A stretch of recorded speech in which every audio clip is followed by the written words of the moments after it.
తెలంగాణ భూ వ్యవస్థ ఇక నుంచి కీలక మలుపు తిరగనుంది. గత పాలకుల హయాంలో వచ్చిన ధరణి పోర్టల్ ఇక చరిత్రే. ధరణి వల్ల ఏర్పడిన కష్టాలకు నేను చెక్ పెడతానన్న రేవంత్ రెడ్డి తన హామీని ఆచరణలోకి తెచ్చారు. రైతులకు శాపంగా మారిన ధరణి సైడ్ అయిపోయింది. ఆ స్థానంలో రైతులకు భరోసానిచ్చే భూభారతిని అమల్లోకి తెచ్చారు. మరి ధరణిలో లేనిది భూభారతిలో ఉన్నదేంటి? రెండు పోర్టల్స్ మధ్య పోల్చలేనంత వ్యత్యాసముందా? ఇక నుంచైనా భూమి భద్రతపై ఉన్న భూమిపై స్పష్టత వచ్చినట్లేనా? రేవంత్ సర్కార్ ప్రతిష్టాత్మకంగా తీసుకువచ్చిన భూభారతి పోర్టల్ ఎలా ఉందో, అది ఎలా పనిచేస్తుందో ఓసారి వివరంగా చూసేద్దాం ఇప్పుడు.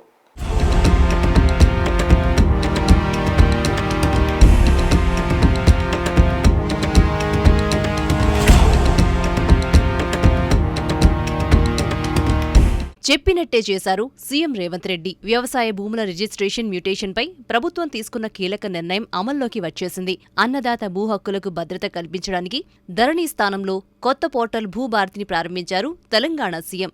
రేవంత్ మాటల్లో చెప్పాలంటే ధరణిని బంగాళాఖాతంలో కలిపేసినట్టే. అంతేకాదు, ఇక నుంచి ప్రతి మనిషికి ఆధార్ ఎలాగో తెలంగాణలో ఉన్న ప్రతి భూమికి భూదారుండేలా చేస్తామన్నారు. అంటే భూమికి సంబంధించిన అంగుళం అడుగుముక్క వివరాలు సైతం భూభారతిలో ఎక్కడం మ్యాండేటరీ కానుంది తెలంగాణలో. అమల్లోకి వచ్చిన భూభారతి ధరణి పొరపాట్లకు ఇకపై చెల్లుచీటి. ధరణి నుంచి భూభారతికి మొత్తం డేటా బదిలీ. భూభారతిలో సమాచారమంతా అప్డేట్. మాడ్యూల్స్ 33 నుంచి 6కి పరిమితం. ఇక నుంచి భూముల వివరాలు దాచడానికి వీల్లేదు. పెండింగ్ అప్లికేషన్లకు డోకా లేదు. యథాతథంగా అప్లికేషన్స్ అన్ని కొత్త పోర్టల్కు ట్రాన్స్ఫర్. తొలి వారమే చాలా కీలకం. భూభారతి పోర్టల్ రూపకల్పనకు ఏడాదిన్నర పట్టింది. తహసీల్దార్ పనిచేయకపోతే ఆర్డీఓకు, ఆర్డీఓ పనిచేయకపోతే అడిషనల్ కలెక్టర్కు, అక్కడ కూడా న్యాయం జరగకపోతే ట్రిబ్యునల్ని ఆశ్రయించే ఏర్పాటు చేశారు. గతంలో తమ సమస్యకి పరిష్కారం లభించకపోతే కోర్టులకెళ్లి చెప్పులరిగేదాకా తిరగాల్సి వచ్చేది. భూభారతి ద్వారా ఆ కష్టాలకు చెక్ పడనున్నాయి. ఉన్నతాధికారులకు కంప్లైంట్ చేయొచ్చు. అంతేనా? అధికారులు అవినీతికి పాల్పడినా, అక్రమాలు చేసినా క్రిమినల్ చర్యలు చేపట్టేలా భూమి హక్కుదారుడికే పెత్తనం కట్టబెట్టింది భూభారతి చట్టం. భూభారతి చట్టం రూపొందించి తయారు చేయడానికి ఏడాదిన్నర కాలం పట్టింది. సాధారణంగా భూ చట్టాలన్నింటిలో అత్యంత ప్రధానమైంది ఆర్ఓఆర్ చట్టం. ఆర్ఓఆర్ ప్రధాన ఉద్దేశం హక్కుల రికార్డులను రూపొందించడం. భూమిపై హక్కులు పొందినప్పుడు ఆ రికార్డుల్లో మార్పులు చేయడమే. భూ హక్కుల రికార్డు రూపకల్పన, నిర్వహణ నిరంతరం జరిగే ప్రక్రియ. హక్కుల రికార్డుల్లోని తప్పులను సవరించడం, భూమిపై హక్కు కొత్తగా పొందినప్పుడు రికార్డుల్లో మ్యూటేషన్ చేయటం, హక్కుల రికార్డుకు సంబంధించిన సమస్యల పరిష్కారానికే ఆర్ఓఆర్ వ్యవస్థ పనిచేస్తుంది. భూభారతి ద్వారా ఇప్పుడు మరింత మెరుగ్గా సేవలందిస్తామంటోంది ప్రభుత్వం.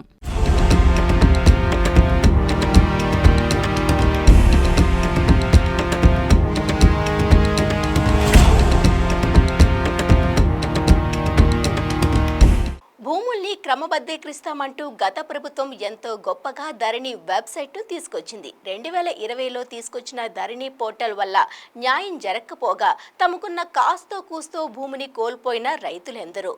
ఎకరాల్లో ల్యాండ్స్ ఉన్న రైతులకు సెంట్లలో చూపించేది ధరణి పోర్టల్లో డేటా. తరాలుగా వారసత్వంగా వస్తున్న భూమిని ధరణి పేరుతో రాబందుల్లా కొట్టేశారు చోటామోటా లీడర్లు. కేసీఆర్ ప్రభుత్వానికి ప్రతికూలంగా మారిన అంశాల్లో ధరణిది ఫస్ట్ ప్లేస్. అందుకే ధరణిని తీసేస్తామని ఎన్నికల ప్రచారం నుంచే చెబుతూ వచ్చిన రేవంత్ ఇప్పుడు దాని రూపురేఖలు పూర్తిగా మార్చేసి ధరణిలో ఉన్న లోపాల్ని సవరిస్తూ భూభారతిని తీసుకొచ్చారు. ఆర్ఓఆర్ చట్టం 2025 సామాన్యుడికి వరమంటోంది రేవంత్ సర్కార్.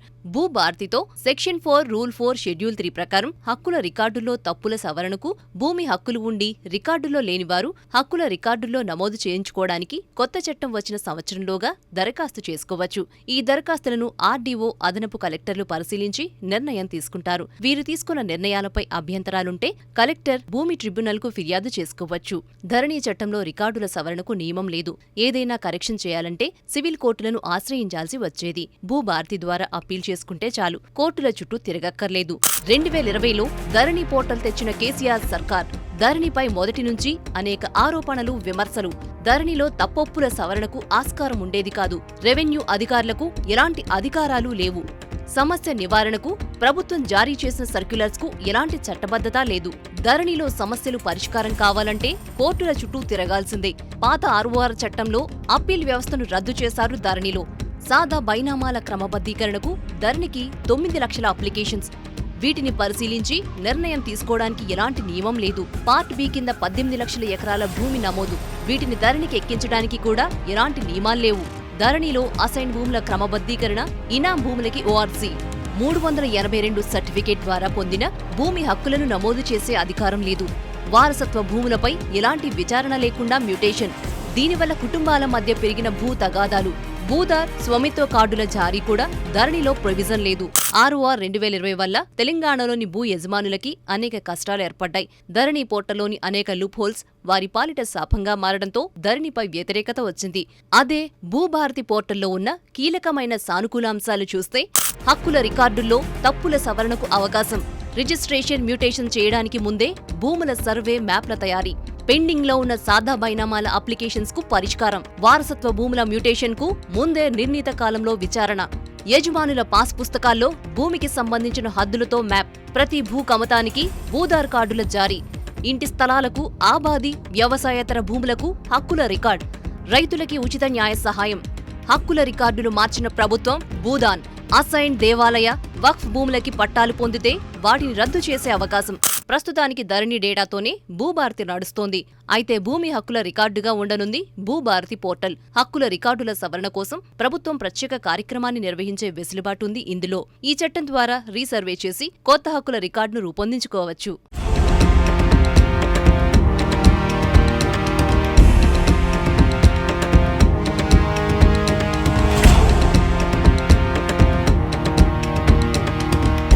తెలంగాణ ప్రజల రెవెన్యూ సమస్యల పరిష్కారానికి సరికొత్త ప్రయత్నమే భూభారతి చట్టం. మొత్తం 19 సెక్షన్లతో record of rights in land act 2025 Bhubharati చట్టం అమల్లోకి వచ్చింది. పైలట్ ప్రాజెక్టుగా 3 మండలాల్లో భూభారతి చట్టాన్ని అమలు చేస్తున్నారు. పైలట్ ప్రాజెక్టులో ప్రజల నుంచి వచ్చే సలహాలు, సూచనలను స్వీకరించి పోర్టల్ను మరింత ఉపయోగకరంగా ఉండేలా డిజైన్ చేస్తారు. మరి భూభారతి కొత్త సంచలనాలు సృష్టిస్తుందా, లేకపోతే మరో ధరణిలా విమర్శలు మూటగట్టుకుంటుందా అనేది తెలియాలంటే కొన్ని రోజులు వెయిట్ చేయాల్సిందే. ఏ మాడ్యూల్ కింద అప్లై చేయాలన్న దానిపై మీ సేవా నిర్వాహకులకు కూడా అర్థం కానంత గందరగోళంగా ఉండేది ధరణి పోర్టల్. కానీ భూభారతి వెబ్సైట్ చాలా సరళతరంగా ఉండేలా డిజైన్ చేశారు. తెలుగు, ఉర్దూ, ఇంగ్లీష్ 3 భాషల్లో ఈ వెబ్సైట్ అందుబాటులో ఉంటుంది. ఇక తెలుగు విషయానికొస్తే ఇందులో కనిపించేది ఏ గూగుల్ ట్రాన్స్లేషనో కాదు. అందరూ మాట్లాడుకునే సులభతరమైన పదాలతో వెబ్సైట్ ఉండాలని సీఎం స్పష్టం చేశారు. అప్పుడే సామాన్య రైతులకు కూడా అర్థమవుతుందని, భాష సమస్య లేనప్పుడు ఎలాంటి ఇబ్బందులు ఎదురుకావంటున్నారు రేవంత్. ధరణి స్థానంలో తెచ్చిన భూభారతిలో ప్రతి భూమికి భూదార్ నెంబర్ కేటాయిస్తారు. పట్టాదార్ పాస్ పుస్తకం cum title deed digital document రూపంలో ఉండనుంది. అలాగే మ్యూటేషన్ ని డిజిటల్ ప్రక్రియలో చేస్తారు. రిజిస్టర్ చేయని భూమి అమ్మకాలకు 2014కి ముందు ఉన్న నిబంధనలే వర్తిస్తాయి. భూ వివాదాల పరిష్కారానికి ల్యాండ్ ట్రిబ్యునల్ ఏర్పాటు చేయనున్నారు. ఇక భూభారతి చట్టం, అప్లికేషన్లు, దరఖాస్తు విధానం వంటి అనేక అంశాలపై ఎలాంటి సందేహాలు తలెత్తినా నివృత్తి చేయడానికి భూమిత్ర చాట్బోట్ ను ఏర్పాటు చేశారు. ఆఫీస్ అవర్స్ లో అది నిరంతరం పనిచేస్తుంది. ఆర్ఓఆర్ 2025పై అనుమానాలు, ప్రశ్నలు ఉంటే భూమిత్ర చాట్బోట్ కి వెళ్లి ఎలాంటి సందేహాన్నైనా నివృత్తి చేసుకోవచ్చు. ఏఐ అసిస్టెన్సీతో ఈ చాట్బోట్ పనిచేసేలా డిజైన్ చేశారు. అయితే చట్టంలో ఏముంది అని కాదు, ఆచరణలో ఆ చట్టం ఎంత సమర్థంగా ఉంది అన్నదే కీలకమిక్కడ.